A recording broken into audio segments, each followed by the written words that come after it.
you. All right. This is TreeLoft, and would you please introduce yourself? Yes, my name is Jim Montag. All right. Jim, will you tell us whether or not you were born in Savannah, how many generations you have been here, where your people have come from, and how they ended up here? Okay. As far as I know, my great-grandfather came down from Richmond about 1880. His name was Myers, Leroy Myers. In fact, there's a high school here, or a middle school called Myers Middle School. And my grandfather was born here and married a lady from Atlanta. My mother was born here, and my mother also married a gentleman from Atlanta. But I was raised in Atlanta, and I reconnected with Savannah when I was a small child because I used to come down and visit my grandparents who lived on Washington Avenue at the time. Previously, they lived on 20 East Gaston Street, which is very close to the Oglethorpe Club. I spent, I'm sure, many summers at the beach at Tybee. There's a picture of me in a baby carriage, au naturel. And obviously I had a great time with my grandfather and my grandmother. And then I got reconnected with Savannah again. We bought a house in Beaufort, South Carolina, in the mid-50s, my father and mother. My mother always wanted to have a place in the Low Country. And at that particular point, unfortunately, I guess about 8 years later, we had to sell it because they increased the space for the families of the Naval Air Station. So we bought a place over in Hilton Head in 1960. And I've been coming down here since 61 as an adult with my wife. And so we are an early settler of Hilton Head and a semi-early settler of Savannah, and my father's family has been in Atlanta since about 1880 also. And on my mother's side, again, my grandmother's father was born in Atlanta. Oh, excuse me, he was born in Hungary, but he came to Atlanta in 1867. And he was involved. He started a department store there called M. Rich and Brothers, which became Rich's, and which was eventually sold to Macy's, I guess about 7 or 8 years ago, maybe 9 years ago as we speak. So I have fond memories of Savannah, and I guess about a year ago, just actually 2 or 3 years ago, my first wife passed away after 52 years of marriage, and I met Bunny Cohen, who was raised in Savannah, and we were married last October. And here I am. You've gotten your foot in the door. You go to Romeo's. Tell them what you Well, do. this is going to be my interview. When you get your interview, you get your interview. All right. What I actually would like to backtrack just a little bit, because you hit on something that is very significant for me. I've spoken to a lot of people whose family were merchants, and I want to talk a little bit about, number one, why you think Jews tended to be, and certainly the people I've interviewed, an overpreponderance of that type of a job. But if there was a particular reason why you think Jews settled into that type of business, but it seems like your family took it to a whole new level because they moved into a much more grand form of the old merchant scenario with the department store. Do you know anything about the history of that, or their interest in that, or how that came to be? Well, I think Jews evidently, traditionally, were limited in their vocations. In other words, what they could do. They couldn't own land. They couldn't serve in the military. They couldn't vote. I'm talking about this is in Europe. So they kind of migrated toward professions where they thought they could be successful, and that has kept on. In other words, we have a lot of doctors, we have merchants, We don't have any Indian chiefs, although I understand there is one out in the west who speaks Yiddish, and he happens to be Jewish. But the point was that they migrated toward the professions that they were allowed to be part of. In terms of then your family, was it just a matter of wonderful business acumen that brought them to the department store? Was it a view towards progress, or? It started out just like any other small store in a small town. Don't forget, Atlanta in 1867 was not a very big town. Savannah was the biggest town in Georgia. Now, my father's family, they were in the stationery business. They had Montag Stationery, which is the Blue Horse, was their symbol, and they made school supplies. I myself, was involved in retailing because I had stores called Casual Corner in North Carolina. After I left Atlanta in 1961, and we moved to Charlotte, North Carolina, where we started a group of stores called Casual Corner, and we had 13 stores there up until 1986 when we sold out. And then at that particular time, I went in the investment business. My father was an investment counselor, and he was the founder of a firm called Montag and Caldwell, which still is in existence today in Atlanta. I neglected to say that my great-grandfather and grandfather started a company called Cortez Cigar Company, which was in Savannah. And they ran that until the 1930s when the business cycle changed and they weren't able to adjust. I do have some Myers here in Savannah. Somehow, Julius Edel and I are related, but it goes back so far back. I was up at his place and we looked at the Jews of Richmond, and we found out that his predecessor and mine were born 2 years apart in some small town in Germany. And at that particular point, we figured we had to be they either had to be brothers or cousins. So, and that goes back to, I guess, to about 1790 or something like that. So it's a long hop, but anyway, that's the way it is. Were there members of your family that gravitated towards politics or decision making in a civic arena? I would say that my mother was very much involved with the Red Cross and with Families First, which is a group that helps, shall I say, individuals who are not necessarily so well endowed. In other words, that they, in their families, and they're raising their families. It's a very successful charity in Atlanta, and my brother and my nephew have both continued in that, in that area. In Charlotte, I was involved in the Mecklenburg Republican Club.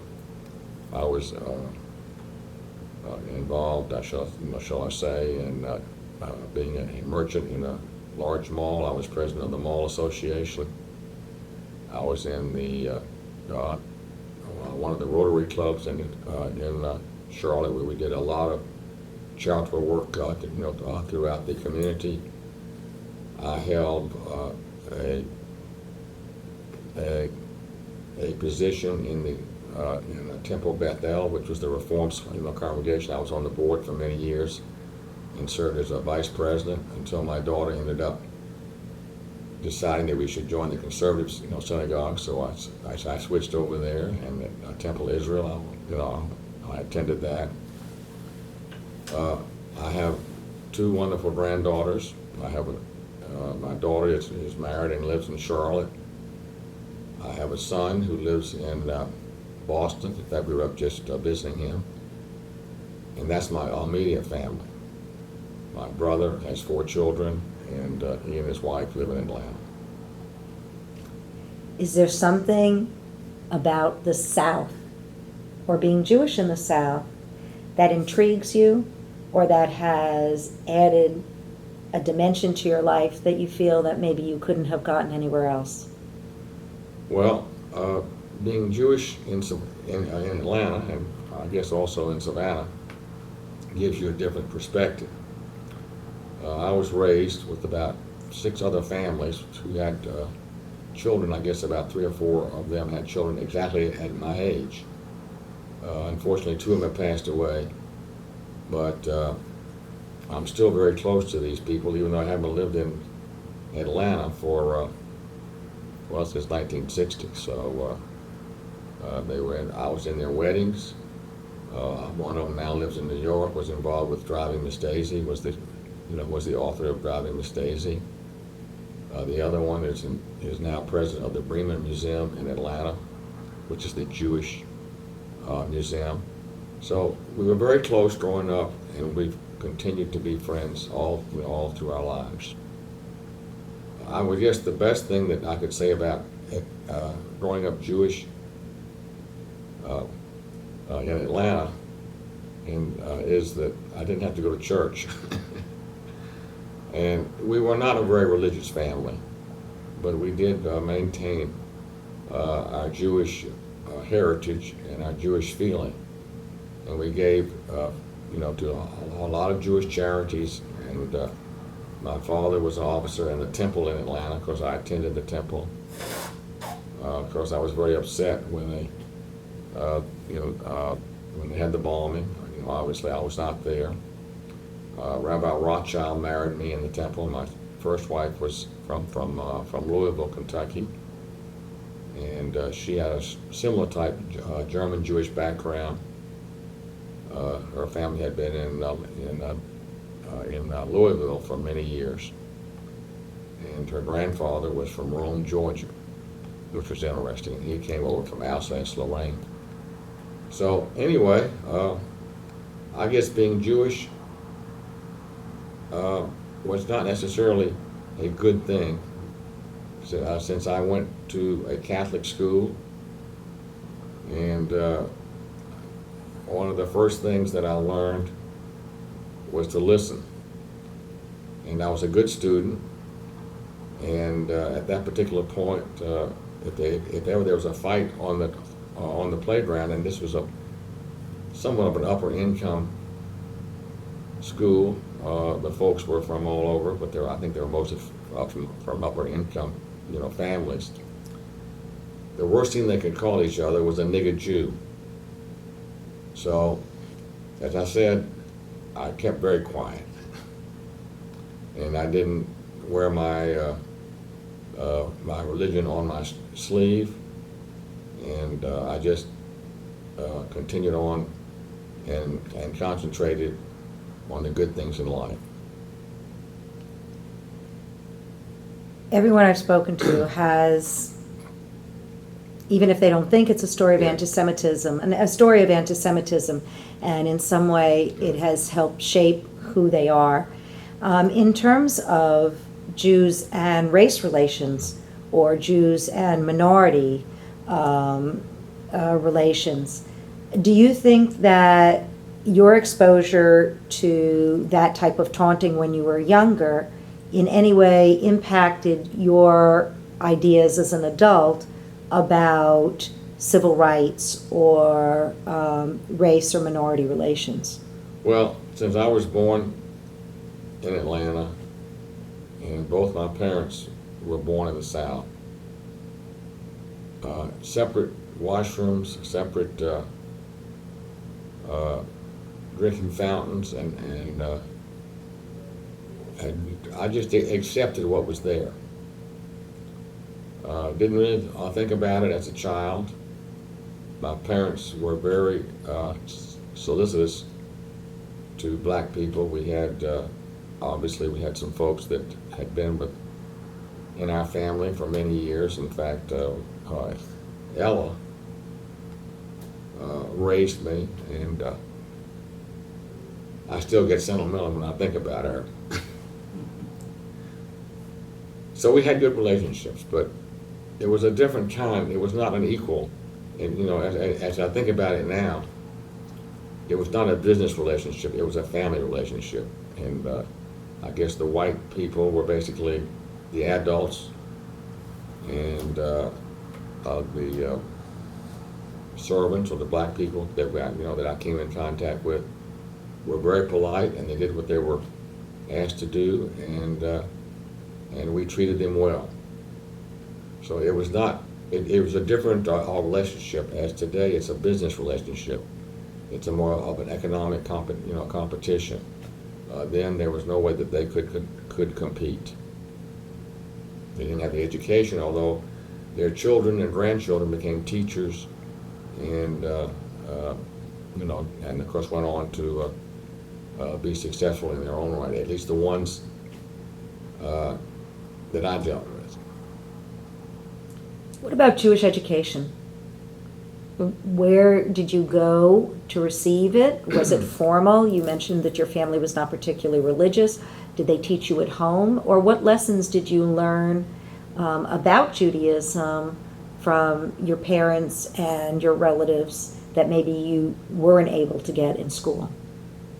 Well, obviously going to a Catholic school, I didn't learn much about Judaism. And I did go to, they called it Sunday school back then, and I went to Sunday school for a couple hours every week, and it was not a strenuous school, where we just basically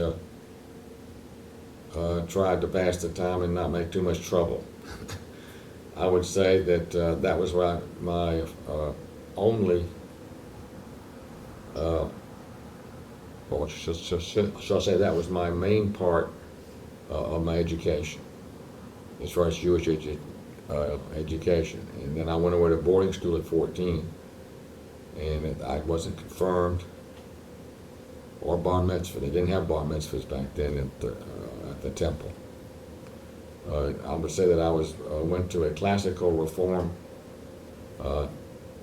synagogue and received a classical reform education, which is almost like a Protestant education. I went to my first Seder supper at 12 years old at a family that my father had become friendly with, that had moved down from Boston. And the gentleman who was running the Seder got very emotional and began to say, "Good health to all, good health, good health." And I said, "Good health to all from Rexall." I didn't realize how serious he was, and because I was a kid, and at least I hope that they actually forgave me, because I was still, friends, and my parents were still friends with them. So religion was not an important part of our life. It was something that we tolerated as part of the human experience. And anti-Semitism to me was just a similar. It was just a sign of what it is to be in a minority, and you just accepted it, and you didn't try to stand up and try to counter the remarks or the way that you were treated, because I didn't have a very Jewish name. Montag had been in Atlanta for many years, the name, but it was not really connected in the Christian community. That they didn't really connect it to the Jewish community. Obviously, the Jews knew that I was Jewish, but I don't think most people knew that I was Jewish. What makes you Jewish? If you didn't have a bar mitzvah, you didn't have a confirmation, you didn't really go to religious services, what was it that makes you Jewish? How did you know you were Jewish? You don't think the Reds would? Well, I would say that Keep going. that the real reason is that because I'm involved with, I always liked history, and I always felt like Jews always had somewhat of an advantage over everybody else, because our history goes back so far. And when most of the Western world was swinging through the trees, especially in England, we were writing the Bible, and I felt I had a lot of pride in being part of the Jewish experience, even though by accident of birth, I guess I was Jewish, and that was about it. Of course, I always said that I was circumcised, so I did, qualify in that area. But I would say that it's a sense of history was always important to me. And being a Jew was something in my own mind that I kept to myself, but I was very proud of it. What things did you do to instill a sense of ethical behavior or whatever it is that Judaism means to you, to your own children, and what is the most important thing that you hope that they take and they give to their children? Well, my first wife was raised like I was, although she didn't even attend religious school. So I was basically the salesman for Judaism in our family. And my son, who's not married, felt in Charlotte, where my kids were raised in Charlotte. And Charlotte had a Reform synagogue and a conservative Orthodox synagogue. It was all one. It was a small community at that time, as far as Jews were concerned. And I served on the board of the synagogue, of the temple, for many years, as I said before. And I think by doing that, I think my children began to feel attached to the Jewish experience. And they studied Hebrew at that time. My son, who is not necessarily involved with religion now, can still remember his Hebrew. My daughter ended up marrying a Gentile boy, a nice fellow from eastern North Carolina. But when she did that, she made me, well, she said she didn't want to be a member of the Reform congregation. She wanted to join the conservative congregation, because she wanted her husband to really see, experience more of the Jewish ceremonies and rituals, because there wasn't much rituals in the Reform or the classical Reform religion.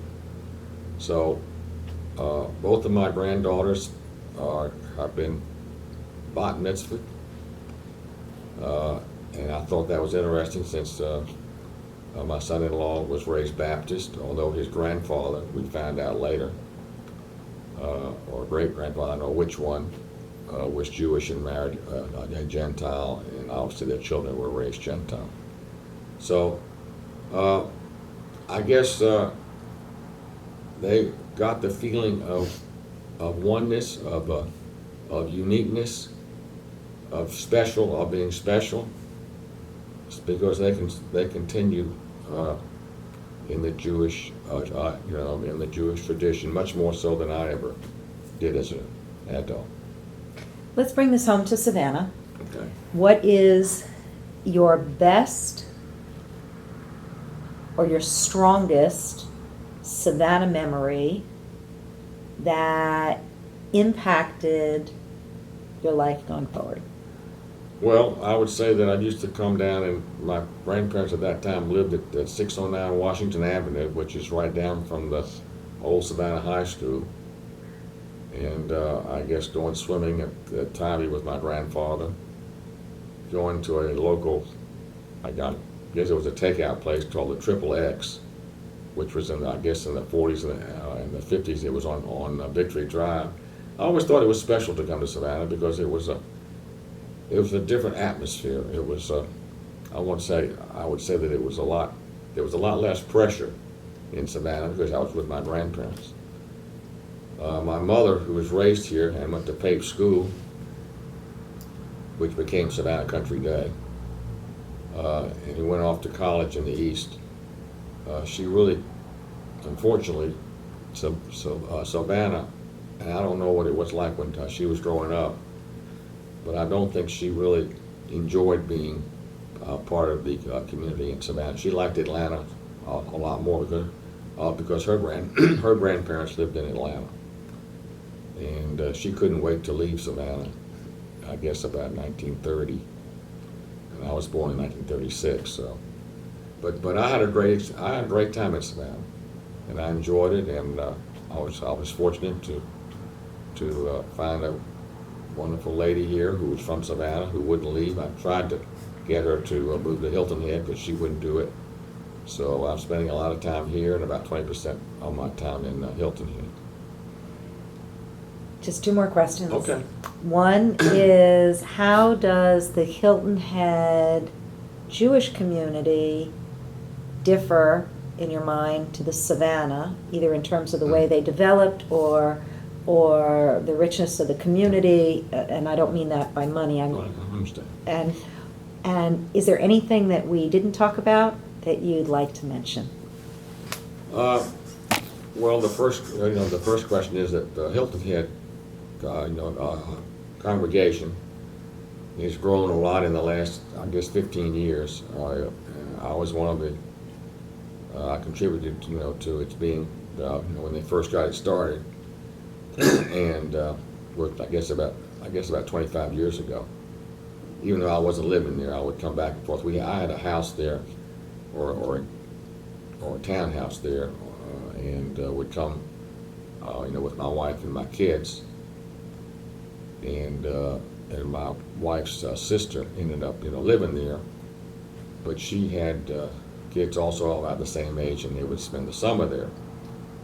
There was no Jewish identification at that particular point, but as time went on, we had a lot of folks move in from the Northeast and from Atlanta, and I would say some of the southern cities, but I would say the congregation in Hilton Head, which is a Reformed congregation, but I bet you most of them were raised in a conservative Orthodox background. So, and it's grown, the synagogue has grown a lot in the last few years. In Savannah, I still see some of the same families that I used to see when I came here with my parents. In other words, some of their children from Mikville, Israel, including Jane Kahn, who was a Jane Guthman at the time, Stanley Harris, Judy Bick, Judy's brother, and my mother were dear friends, and Dottie Lynch, and her name was Dottie Eisenberg at the time. So I've reconnected with these people, even though I haven't really seen them. We see each other, socially. I think Savannah has taken on a lot of the Jewish congregations in Savannah have taken on a lot of the same characteristics as Hilton Head because of the landings, which has attracted a lot of people from the Northeast and all over who have retired, to Savannah, and that's the way Hilton Head is. So there's a lot of similarity. Although Mikveh Israel being here since I guess the 1760s. 1733. Well, okay.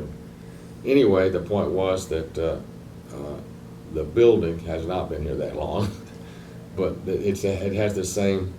It has a different feel of history, and there's not much history in the synagogue in Hilton Head, but it's very active, and they have and now Hilton Head is attracting some young people who evidently are able to make a living, not just retiring, and they have kids who have gone through bar mitzvah and bar mitzvah, and so there's a lot of similarities. And the second question already I forgot. Is there anything in particular that we didn't talk about? I mean, we didn't go into the Myers Middle School and how the name. Yeah. Is there anything else that we didn't talk about or that you'd like to just mention? Well, my great-grandfather came here as a young man from Richmond. He graduated, I guess, from the University of Richmond around I guess he was around 16. And he ended up moving here. I think he was related to the other Myers that were here. And he worked for Goodman and Myers, which was a local distributor here of tobacco goods. And then he started his own, manufacturers of cigars called the Cortez Cigar Company. And he served for many years as head of the school board here. And his son, who was my grandfather, did it also. There was my mother's first cousin, Stephen Myers, who is since deceased, lived here and ended up working for the Solomon Drug Company, and for many years, and then ended up working for A minus, who had another company here. And I guess Stephen has, I think, one son that still lives here, although I haven't seen him lately. And Stephen had two other boys, I think, have moved out of town. I haven't kept up with them since they're about 15 years younger than I am. There's not really much that I can add except that Atlanta and Savannah and Charlotte, I actually spent more of my adult life in Charlotte, being involved in the community there and serving. I don't know what I mentioned earlier, but I served as the treasurer for the Mecklenburg Republican Party. I also was on the board of the Mint. They had a board of the art. They had a folk museum there, and we contributed to that. And had a lot of friends in Charlotte. The Jewish community in Charlotte, the old time people in Charlotte were basically